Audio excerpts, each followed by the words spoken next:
This week, we're diving back into the prologue for Season 1, where we meet the chain-smoking, smack-talking enforcer BC and discover that there's something even she is afraid of.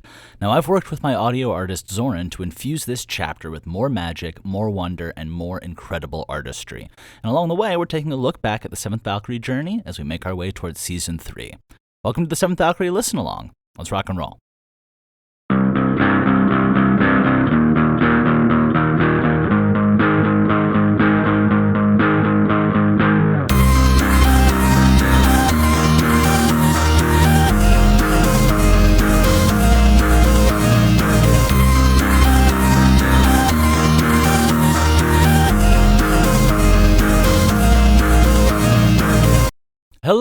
Hello, everyone, and welcome to the Seventh Valkyrie Listen-Along for Season 1. I'm your host, Colin Sharp, creator and current voice of the Seventh Valkyrie.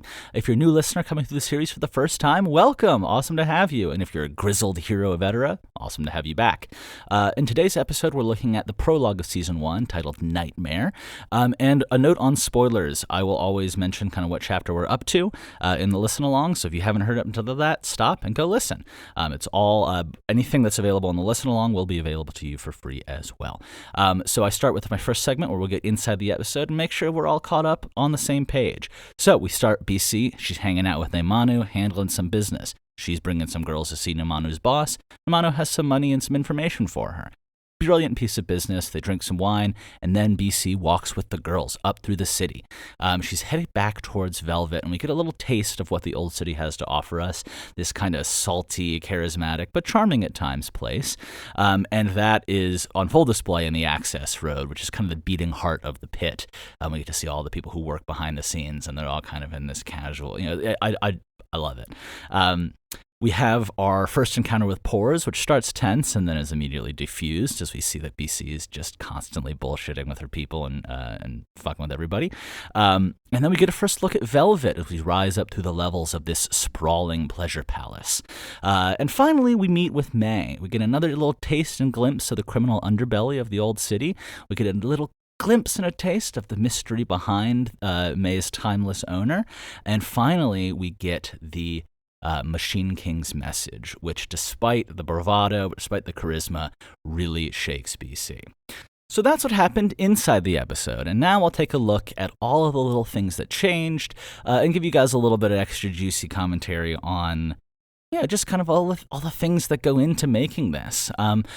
Start us off, I want to talk about the atmosphere. The sound of the ocean immediately brings us into this location with Neimanu and BC on the rooftop at Pontera. And that keeps with us all the way through. We have the atmosphere as in this kind of lively port at Autumn's End as she's walking up with the girls. You have the changes as we get to the access road in the pit.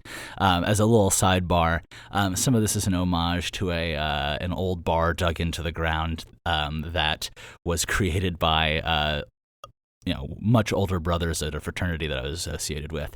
Those who know me will know what that is. But yeah, and then, and so there's a little bit of an homage, but it's also its own thing. But there is the music in Velvet, the sound of the crowds, talking about atmosphere. It really helps accent the story. I've talked numerous times throughout the Season 0 Listen-Along how much it helps the storytelling to just be filling in some of those details, because I can't always be conveying to you every single aspect of the world that we're in while I'm telling you the lines, because I'm talking, I'm telling you what's happening. So having that atmosphere filled in, having that world around sort of what our camera is, just makes a massive difference. Note for Zoran, there was some brilliant work done here from the audio engineering side to update the original audio once we get back up into the hallways. In the original record, that was a little bit echoey. So lots of great work done by Zoran to kind of smooth that out. And I loved getting to see May, obviously. And then, of course, this all leads to the events that kick off the season, linking us back to the epilogue for Season 0, where the Machine King tells one of his employees or workers or obedient individuals to contact Knightmare There's a reason that that's the title of this chapter. And the communication, and BC knows, oh shit, the Machine King is coming. So it leaves us with a lot of questions and a lot to think about, and we'll have it all answered in time. Now, if you're itching to get ahead and you've had a taste and you don't want more, you're not alone. You can do that in one of two ways. You can listen to the episodes as they were released right now, today, for free.